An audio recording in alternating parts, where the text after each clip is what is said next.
Welcome to the Mindset Architect Podcast, where it's all about creating the life you want, the business you want, and making a real difference. Join us in unlocking the code to true success. And now your host, Tony Caliendo, Master Coach with Rethink Coaching. Welcome to the Mindset Architect Podcast, episode number 140. I'm Tony Caliendo, author of Less Over More and executive coach here at Rethink Coaching. As always, I want to just take a minute and thank you for sharing your time with me. Time truly is our greatest asset, and the fact that you're willing to share your time with me truly does mean a great deal, and I cannot tell you how much I appreciate that. I want to make the most of your time today and talk about an important item that we haven't really talked about in the past that's really important for your growth, whether it's in your career or in your life or whatever area you are focusing on. And that is the hidden cost of holding on. And there is a hidden cost when we hold on to something for the sake of just holding on to it, for whether it's from a safety perspective, security perspective, whatever it might be. In order to level up, it usually requires us to let go of something.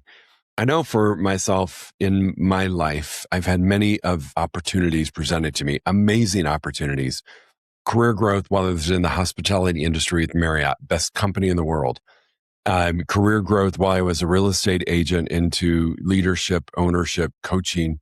A lot of opportunities were presented on my journey to where I am now. And had I chose not to let go, had I chose just to hold on to what I was experiencing for the sheer fact that it's safe and comfortable, I certainly would have missed out on many incredible opportunities, experiences, and joy that I've had up to this point, and I know there's more to come. So I really want you to think about it. A lot of us think we just need to add something to grow, and the reality is, in order to grow, we have to let go of some things. Just like when we talked about identity, success, and joy in previous podcasts, you've got to let go of your old identity to become who you need to be to achieve a new goal. When you hold on to that old identity, things are harder to achieve. Same thing for anything that you want to do differently in life or business. There's a cost to holding on for the sake of holding on. This works for you strategically because it allows you to have the space for something different, something bigger, something better, something easier, something that brings you more peace to happen in your life. There is this illusion that we hold on to of progress, right? Why we often will do more because we think that's really moving us forward. I personally think that when we create busyness, right, there's a lot to filling your day with doing more, just do more, just do more. I'll be busy. I'll feel really good about myself. I personally believe we do that. It's emotional avoidance, really. What I think it really is, though, is avoiding those thoughts that are making you question everything. Those thoughts that are coming from your unconscious mind, those thoughts that you've been putting off because you just don't want to think about the risk that it would take to get you to that next level. There's a lot of things that I think busyness can provide for you and allow you to think that you're actually making progress and you're moving forward when you're really not. If you're looking to have a bigger life, bigger business, bigger experience, you must identify some things to let go of in order to make the space for that new version of you to show up. And do not confuse busyness with progress or movement forward, because it will require you to release some things and to get really clear on potentially what you're avoiding that could take you to that next level.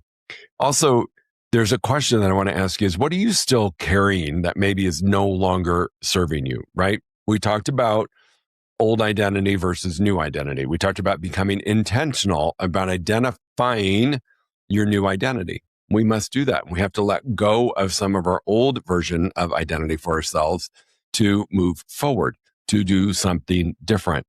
Same thing with success. Many times we have to let go of the definition of success that we're carrying around. We got those inherited maybe from our parents, peers, industries, whatever it is. Yet if you're carrying around the wrong version of success, it is going to hold you back because it really is not serving you as you want to move forward. This is something that many of us hold on to because we don't stop long enough to question it. We don't stop long enough to really ask ourselves, is what I'm carrying with me now, identity, definition of success, joy creator, is what I'm carrying around now going to allow me to get to the next level? Or what do I need to let go of out of those elements that would allow me the growth that I need? Happens also with your beliefs. You know, a lot of times as we're moving into doing something different, we have to get our beliefs in alignment as well. Our old beliefs may not be serving us for a bigger version of us, and we have to be okay with letting some of those old beliefs go and creating some new beliefs. I know for myself, when I left the hospitality industry to go into real estate, it really questioned my identity. I was really successful in the hotel business, in sales and operations as a general manager of a hotel. My old identity was that. I had to let that go, though, if I wanted to have a new identity of being a successful real estate professional in growing my own business. I had to let go of the commitments I made to myself in the previous world. When I make X amount of money, when I do this, those commitments to myself, I had to let go of some of those old ones if I wanted to live into a bigger existence for me. And I had to really get my beliefs around my new world. Because if I had any doubt and I wasn't in the space of beliefs, like I believe 100% that I could be successful as a GM for as long as I wanted to be a general manager of a hotel. That belief was rock solid. What belief wasn't was being a successful real estate professional. I had to work on that belief, let go of some of the old ones, and bring into it some new beliefs about my potential. Also, there's this emotional cost of holding on. Sometimes we stay in a relationship, we stay in a career, we stay in a situation longer because we're not letting it go, right? We're holding on to it. And it can cause a lot of stress, overwhelm, and lack of clarity. If you do not allow yourself to think bigger or to think differently and to think about what am I holding on to that's preventing me from getting there, you really do cause yourself a little bit of stress and a lack of clarity. I think about the changes I wanted to make, right? There's this emotional cost to holding on. When I moved from hotel to real estate, there was an emotional cost of holding on. I was not honoring this internal drive that I had to be an entrepreneur. My belief was strong that I could be an entrepreneur, and real estate was the path I chose to take to exercise that. The cost of holding on to my old life was overwhelm, stress, and anxiety. And it also caused me to question why I was doing what I was doing and trying to bury all of that underneath so I didn't get distracted was causing a lot of overwhelm. Just do what you've always done. Why are you rocking the boat? Why are you wanting to do this? Just enjoy the place where you are. Do not push again to get to something else. And I started to just do more to distract myself. I started to do more to prevent myself from thinking about the life that I really wanted to live. And what I found out was that doing too much, like, helping other people, being a hotel where salespeople came in and were trained under us, by being a hotel where people from operations would come in to get trained under what we were doing. When I started creating all of this more, it really doesn't create the freedom, right? Too much stuff didn't create freedom. What it actually created was friction. And I want you to think about that. If you're doing something that you've outgrown or that is no longer fulfilling you in a way that it did initially, or that it's just kind of fizzled out, it's time for your next chapter, but you start doing more in that arena, in that area, it is going to cause friction because you're doing more of what you don't want to do anymore. And I can't help but believe that underneath all of it, there is a sense of resentment that you're doing that. I'm doing more of what I don't want to do anymore. that is causing friction. That is not creating freedom for me. It's creating friction because it's holding me into a space I no longer want to be in. And it's making me do more of what I don't want to do anymore. So there is a strong emotional cost of holding on to something for the wrong reason.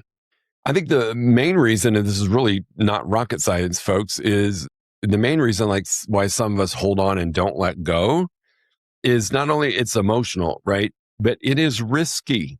Letting go of what you know has worked and served you in the past to go into something new and different is risky. It feels risky because it is. There's a risk. There's an inherent risk with doing something different than what you've done, doing something different that you don't have any evidence or proof of that you're going to be successful. So we get stuck in this success trap.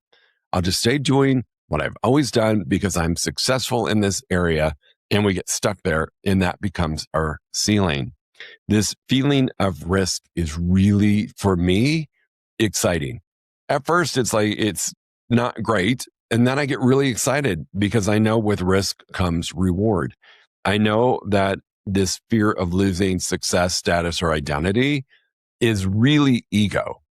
And then I can go create success, status, and identity anywhere I want because I have the resources to redefine what success means to me and to create the identity I want to move forward into my next chapter or my next venture. I think about this, the letting go feels risky because it is. And I think about one of the favorite quotes that I have, and a good friend of mine, we did this fundraising bike ride where we rode our bikes, not electric. We rode our bikes from Houston to Dallas over 4 days. And he gave me this card when we finished the journey. And I think about it often when it comes to taking risk or taking changes and letting go, like stop holding on to things. And it's a poem or a statement by Patrick Overton. And I'm going to read it to you because I love it. It is, when you come to the edge of all of the light you have, and you must take a step into the darkness of the unknown, either there will be something solid for you to stand on, or you will fly. And I think about that all of the time. I think about letting go feels risky, yet I know one of two things is going to happen. I'm either going to fly or there will be something solid for me to stand on. That's it. Those are the only two options that I give myself. And it has served me really, really well. That feeling of risk suddenly doesn't feel as overwhelming, and it actually feels exciting. The other thing to consider for this journey, when you are holding on just for the sake of holding on, and there's something bigger for you, there's something different for you out there that you're wanting to do, you've got to look at creating subtraction so you can clear the noise and hear the signal. All right. I want you to think about this for a second. When you fill your space with just do more, so in whatever capacity you're in right now, and you think, I'm just going to do more because I'm already successful and it's too risky to let go of that. I could lose my identity. I could lose my status. I could lose my success. And we just start busying ourselves. That's creating noise. And noise does nothing more than distract you from the signal, which is the kind of North Star, the thing that you can focus on that will move you forward. I think about a lighthouse. I think about true north. I think about a lot of things. What I know to be true is that there is a signal for all of us. And many times we've created so much distraction through noise, through just busyness, through doing more, that we drown out the signal. It becomes foggy. It becomes cloudy. It becomes noisy. I can't hear it. I can't see it. Yet when I start subtracting things out, the signal becomes clearer and stronger, and I can move toward it, which is where I need to be going versus paying attention to the noise. So clarity doesn't just come from doing more. It comes from subtraction. When I remove the noise that is keeping me held in place, that is keeping me in that success trap, when I remove the noise, I see the signal. And the signal is my lighthouse for where I'm headed, for my next venture, my next journey, whatever you want to look at. But until I clear the space to see that, I'm never going to get to that next destination. You've got to remove the interference that you are creating strictly because you're doing more. This really is an important thing. I want you to really think about this. There is a signal out there for all of us. And some of us may not have ever really thought about this. Like, what's the signal? And if I am committed to doing something different and I'm agreeing to let go of things that are not serving me any longer, I'm going to remove some of the distractions that allow me to see clearer. It's like wiping the windshield of your car cleaner. It's like cleaning your eyeglasses so you can see better. Removing things that are no longer serving you allows you to see the clear path forward. So subtraction always is important when we're looking at moving into a new direction. There's a framework that I use. We ask, we decide, we replace, and we act. When I'm thinking about what am I holding on to, that if I let go of would allow me to experience a different level of success. I will tell you this, I have had to do this several times in my career. Most recently, you've heard me talk about getting my book, Less Over More, published. It'll be out in August. And I had to let go of some things to create the space for it to show up. I had to. There was no way that I could see the clear signal on what I needed to do to become an author if I didn't remove some of the things from my business and my life that were keeping me from this new version, this new identity, this new sense of belief about myself that would have constantly interfered had I not removed them. So there's 4 steps. Number 1, when I'm looking at my letting go framework, what am I going to let go of that I've been holding on to that is potentially keeping me from my next journey? The number 1 thing is I ask myself is what is no longer aligned? And if you've done the work with me and you've listened to previous podcasts, we've talked about success and identity. What is no longer aligned is really important because I need to identify what is no longer serving me. What part of my identity, what part of my definition of success is not aligned with my future vision, with where I want to go, what I want to do. So number 1 is to ask yourself what's no longer aligned. Number 2 is to decide what am I willing to release? What am I willing to let go of in order to get more in alignment? So the question really is easy. The decision of what I'm willing to release, 9 times out of 10, it should be what's no longer aligned. So for example, I was doing a group coaching program that I'd done for years. Years I had been doing this and I was just doing it because I did it, right? It was successful. It was, I don't want to say it was easy. It still took work. However, I knew what to do in order to make it successful. It was no longer in alignment with what I was doing though. So I had to ask myself what's no longer aligned. And that was a group coaching program that I was doing. When I asked myself, what am I willing to release? That was one of the first things that came up. However, immediately following that came that risk thing. Well, gosh, if I let it go, that's a nice amount of money that comes in every month that I can really count on. I can sell this program over and over. People love it. And if I'm going to stop doing it, I'm risking income. Yet I knew that I had to let it go. And I did. And so what am I willing to release was that program. And what is the right more now? All right. So I let go of that program and it allowed for the signal to show up about what I needed to do to write a book. What is my right more now?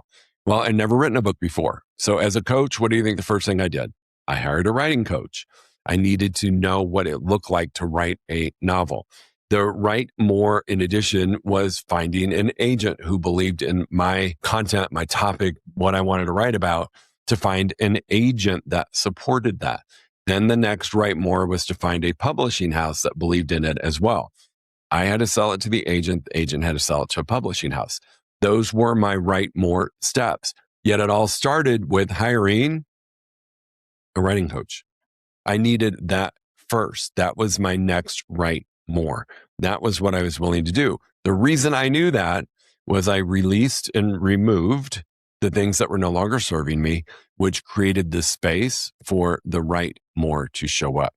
It allowed me to get out of the busyness of that group coaching program and take time to think about, okay, if you are going to become an author, what do you need to do? And it allowed the space for that to show up. The signal got stronger and brighter, and I knew the direction I was going. And I was immediately able to identify what I needed to honor that and to move forward. And the last thing was act. What is one thing that I will stop this week? Well, the one thing was I pulled all the marketing for that group program off of our website. I stopped talking about it. I stopped asking people to enroll in it. And that was one of the things that I did to clear the path for me to hear and see the signal to move forward to becoming an author and writing a book. So you ask, you decide, you replace, you act. You ask what is no longer aligned. You decide what you're willing to release. You replace with what is the right more now, and you act. What's one thing you're going to stop doing that you need to stop doing in order to honor the signal? This is really an interesting topic because so many of us hold on to and stay in a place because of our mindset is a place of scarcity. It's taken me a long time to know that when I remove things, when I subtract, that I can guarantee it's creating the space for something amazing to show up. There are many times that I will subtract what I'm holding on to when I don't even know what I want to do next. But I ask myself those questions, what am I no longer aligned with? And once I start removing those things, the noise, a signal appears for me. And it allows me to think differently about what I want to do next. But it starts from not living in a place of scarcity, and it starts from subtraction. There have been so many amazing things that have shown up in my world because of the subtraction piece. I let go of, I no longer held on to things that were no longer in alignment with me, even though I wasn't sure what I wanted to do next. And again, what happened by doing that is the signal that has always been there was allowed to become clearer and louder. That allowed me to know this was my next right more. This was my new path.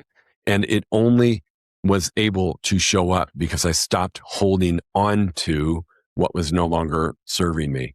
So I'm going to ask you this. What are you holding on to? Maybe from a position of scarcity, maybe from a position of, I don't want to lose my identity. I don't want to lose my place in the world. I don't want to have people think that I quit something. What are you holding on to that's really keeping you from the next level? I think we all have a next level. And I'm not saying that you need to change careers like I've done. I did a lot in those careers as I grew. In the hospitality industry, I started off as a reservation agent at an 800 number for Marriott hotels in Omaha, Nebraska, and ended up being the general manager of a couple hotels in the Dallas-Fort Worth area. I had to subtract to get there. I had to let go of some things to enjoy that journey. So you may be holding on to things that are actually blocking you from what's possibly out there for you that you aren't even aware of at this point. So ask yourself the question, what's the hidden cost I'm experiencing right now because I'm holding on to things that are preventing me from seeing the signal of my path forward? All right, we'll talk to you soon. Make it a good one.